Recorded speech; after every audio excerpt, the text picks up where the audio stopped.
Grateful? I am. I am. Thank you. Wow. No matter what stones the world may sling, grateful. Grateful. Truly blessed and duly grateful. What a great way to start the year, right? Attitude of gratitude. To breathe into remembering how blessed we are, even without heat. How blessed we are today, right? Every moment an opportunity to remember that. I was reading a book this week as I was preparing and heard the story of Jun, as a Buddhist monk, and his order had just bought the land that they were going to build their monastery on. He, in his former life, before he became a monk, like, Deanne and I had former lives too, before we became ministers. Well, before Jun had become a monk, he was a high school physics teacher. So the order was very poor. They had bought the land, but they had no money to build any buildings. They had no buildings. They were sleeping outside on doors they had bought from a salvage yard to keep them off the ground. And he had to learn construction trade. So his job was to build one of the first brick walls in the whole monastery. And for those of you who have ever done any construction or done any mortaring, it's not easy. I've done it once or twice, and it's never come out exactly right. But Ajun talked about his journey into doing that. You take some of the mortar, you put it down, you put a brick on it, and then you tap it down. It seems simple. There's a YouTube video of it now, right? It didn't exist when Ajun did this, but there's a YouTube video. You can learn how to build a brick wall. But except every time you tap it, the bricks grow askew. And he said, over and over again, he tried, and he would take it apart, and he'd do it again, and he'd do it again and again. And finally, after much labor and intensity, this beautiful brick wall was constructed. Over 1,000 bricks. And it was one of the first buildings on the campus. And as he stepped back to look at it, he noticed that 2 bricks were out of place. They were on an angle. He didn't catch them. And he was mortified. So he went to the head of the monastery, to the leader, and said, this is horrible. I've really messed this up. And the mortar's set, so I can't take those bricks out. We have to tear the wall down. Or better yet, blow it up. And the wise leader of the monastery said, no, it's fine. That's the wall. Thank you for your service. And so years passed, and they built many buildings, and they got so much better that when Ajun would lead people on tours of their facility, he would always purposefully not lead them past that brick wall. Because any time he went, all he could see were the 2 out-of-place bricks. And one day, as he was touring the campus, he came upon that room with the wall, and there was a visitor standing in front of it, looking at the brick wall. And Ajun walked up to him, and the man said, this is a beautiful wall. And Ajun said, did you leave your glasses at home? He said, can't you see that there are 2 bricks out of place on this wall? And the man looked at him and said, yes, I see them. He goes, and there's 998 that are perfect. This is a gorgeous wall. And in that moment, 20 years later, after 20 years of hating his work, he saw the beauty in the 998 other bricks. And then as a whole, it was beautiful. His work was amazing. How often do we all do that? Especially about ourselves and our work products or our bodies and ourselves, where we can't even express gratitude for how we showed up today. How often do we deflect compliments? Oh, your hair looks great. Oh, I couldn't stand it this morning. It's going to be our first internal or external response. How beautifully you sang that. How gorgeous that was. Without the monkey mind telling you what's wrong. Gratitude is a process that takes us and it shows us where we are not seeing what's really in front of us and what everybody else sees. Practice an attitude of gratitude can make us know, look at this. I created this. Look at me. Look at you. You showed up today. And your living and loving is a miracle. What you've been through, what you've come out the other side of, what you've thrived through and learned is a gift that the world needs to honor. And more importantly, that we need to honor for ourselves. Right? Because there's a lot to this gratitude that's a little bit more than just an attitude. It is about knowing what we tell our children. You are God's perfect child. Perfect. We love you exactly the way you are. 2 bricks out of place or not. We love you exactly the way you are. And that practice will shift how you show up for everything in your life. And when you show up, understanding that you're a gift, and you're perfect, and you're beautiful, what can you accomplish? I don't know about you, but I used to always just show up a little bit apologizing. Right? A little bit of, I don't deserve to be here. No more. No more. I have earned this spot on this planet, and I am grateful to be here. The second story I read this week, excuse me, the second story I read this week was equally powerful. This couple were coming home from a beautiful day at the beach. And when they showed up at their front door, they found this enormous pile of manure just plopped at their front door, right? And they were like, what happened? And they asked the neighbors. Nobody knew where it came from. No one saw it being dumped there, so there was nobody to call to have it removed, right? And there they were faced with this pile of dung, right? And it stank. It just filled the whole house with this just noxic fumes. And they were like frustrated as all get out and didn't know what the hell to do. And so one of the things they decided was, okay, well, we just got to do something with this. So they started stuffing it into any container they can find. And soon they found that, it was all over them. It was just everywhere. And the story is a metaphor for what we do for when tragedy shows up in our life. First off, we didn't order it. There was nothing that we did to make this pile of manure, this pain, show up in our lives. But sometimes they do. They end up at our doorstep. And we have choice. We can be this first couple who are then frantically just trying to stuff it into things and pretend like it doesn't work. But, it ends up being on their shoes, on their clothes. All of a sudden, people don't want to be near them, right? And complaining about this pile of dung to anyone who will listen. But the other choice that we all have when the stuff shows up in our life is to get out the wheelbarrow, to pick up the shovel, and to start hauling it away. Now, it may take months, it may take years, but once you start hauling the manure out from the front door and bringing it around back into the garden and digging it into the soil, there, little by little, seems to be a path.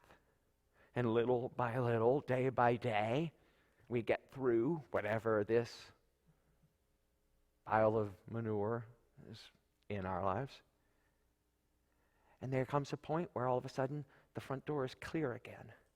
And we can walk out without the pain and the smell and the heartache and the reminder. So, we pick up the tools. And while we might want someone else to help us, it's really our job to do. For however sympathetic our friends can be, this is ours to clean up. But there's a gift. Because if we do this work, if we clear away the load in front of us, in front of the door that's blocking our view and our life and permeating it all, and do the hard work necessary, we get the benefit of an absolutely stunning garden. A garden that never existed before and totally changes our lives. Because from a pile of manure comes a luscious garden that invites everyone in. That the smell of the flowers bring birds and bees and animals and your neighbors. And that the fruit trees overflowing. And sweet, ripe, delicious fruit that you can give away, share, enjoy. Bring year after year of expansion, of happiness and peace. Things may happen to you. Loads of things may be dumped on your front door. But what you're willing to do with them determines your life and the bounty that you will reap. To say thank you in the midst of every situation, to be grateful for this gift of manure. It's hard, but there is scripture that says, in all circumstance, give thanks. And I stand here before you today knowing that that is a scriptural quote and that keeps being repeated because it has power and truth. In 1988, I was diagnosed HIV positive. That diagnosis propelled me into a life that I was hesitating to go into because I thought I didn't have much time left to live. Well, 32 years later, and incredible achievements and opportunities and gifts later. Thank you for that diagnosis. Thank you for that gift of HIV. Thank you. And I said thank you then because I knew it got me off my butt and got me to do the things I knew were mine to do. Lamont's going to sing us a song about being grateful, about saying thank you in every moment.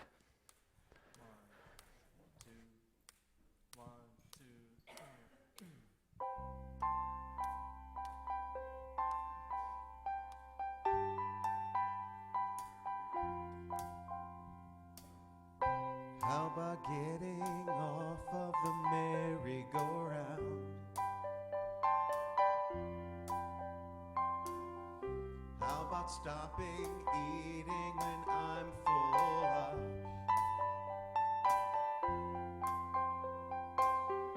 How about them no longer taking the bait?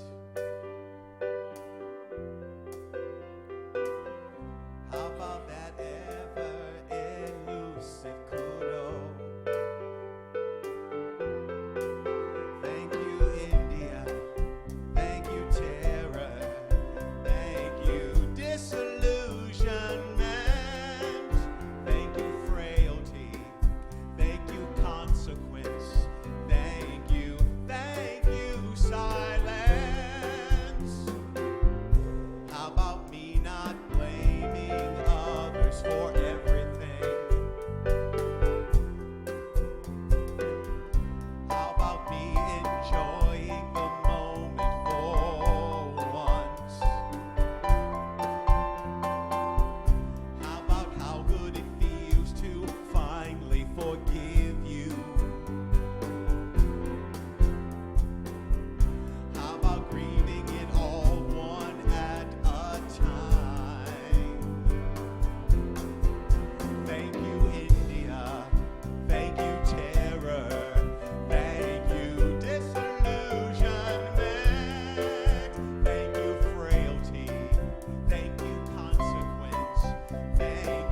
The moment I jumped off of it was the moment I touched down.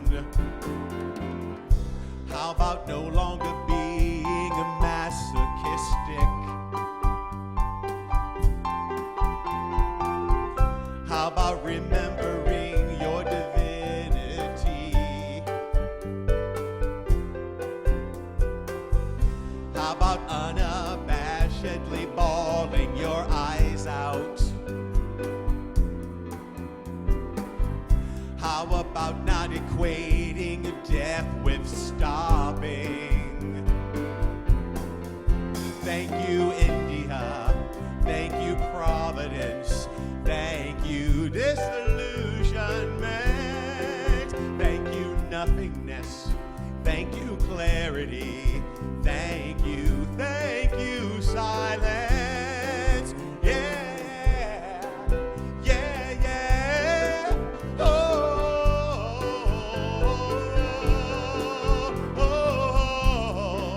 thank you, thank you, thank you, thank you.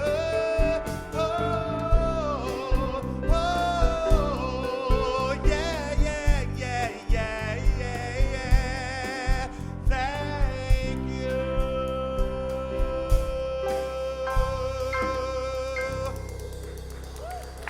Woo! Thank you, Lamont. Woo! And thank you. I never thought I could have Alanis Morissette sung in church. Thank you. And then I had never heard that line. How about remembering our divinity? Wow. Thank you. Thank you. So in every moment, in terror, in disillusionment, in fear, in every moment, to say thank you. To say thank you and mean it. Because you know there's something in this for you. For you. But there's one more thing to add to this equation. Right? So we're grateful for what we have. We're grateful for the roof we have over our heads. We're grateful for the things we're going through. We're grateful for the pile of manure because we know what comes out of it. But how about being grateful for the things we wish for before they show up? Because what science, what quantum field shows us is that we must align our feeling nature with our thinking nature. So if we're affirming, I have a great new job, I have $1 million in the bank, I have a wonderful new spouse, I have thriving, hopeful relationships, but we don't feel it, there's a disconnect, an incoherence that won't attract it to you. So let's take $1 million, okay, just for practice here. For practice. All right? How does it feel to have $1 million in your bank account? Right? In your checking. Right accessible. Right? Okay? Right? Not tucked away where you have to call the broker to get at it. $1 million just sitting in there for everyday expenses. $1 million. Can you get the vibe of that? What's that feel like? What would you be doing with it? What comes up for you in that? Woohoo! Right? Get a little tingly? Getting a little groove on with that? Yeah, that. Thank you in advance then. Gratitude in advance. Knowing that when we can be grateful in advance, the things are much more likely to be in our lives. Thank you in advance for the healing. Right? We say thank you in advance for the healing that is taking place. When I said thank you for my HIV status, I never got sick. Never a day have I been sick. Right? Never been hospitalized with anything. Never been even to the doctor with anything related to that diagnosis. Now, other friends died. But I'm saying thank you for them being in my lives. And they their healing showing up as it needs to show up for them. And I say thank you for the $1 million. I love it. Thank you for this body. Thank you for this diagnosis. Thank you for the good yet to show up that I know I deserve. Thank you in advance. What is it that you're looking for in your life? Feel into it. What is it that you truly desire? Feel into what it's like to live with it. Know that feeling and give thanks in the moment, right here and right now, for it exists already. That $1 million is already on the planet. That health already exists within you. That relationship, that person is already on the planet. We're not making them up out of whole cloth. Give thanks for them now so that there's space for them to show up in your life. Gratitude is major tool of manifestation, of building, of joy. Let's take this to a prayer. Let's end with a prayer. So hold in your mind's eye exactly what it is that you're wishing to manifest in 2020. What is the largest dream of your heart, of your mind, your soul for this year? Oh, sweet Spirit, we give thanks for the seed planted is now sprouted. It has cracked open, and we are cracked with it. Open to accept and to say thank you. Thank you for this gift in our lives. Thank you for the abundance that is flowing to us and from us in this never-ending channel. Thank you for this opportunity to share with the world that which is my true destiny. Thank you for this opportunity to demonstrate the power of mind, of universe, of life itself, to unfold, to grow, to elevate each and every one of us. Thank you, for I am blessed and truly grateful. And so it is. Namaste.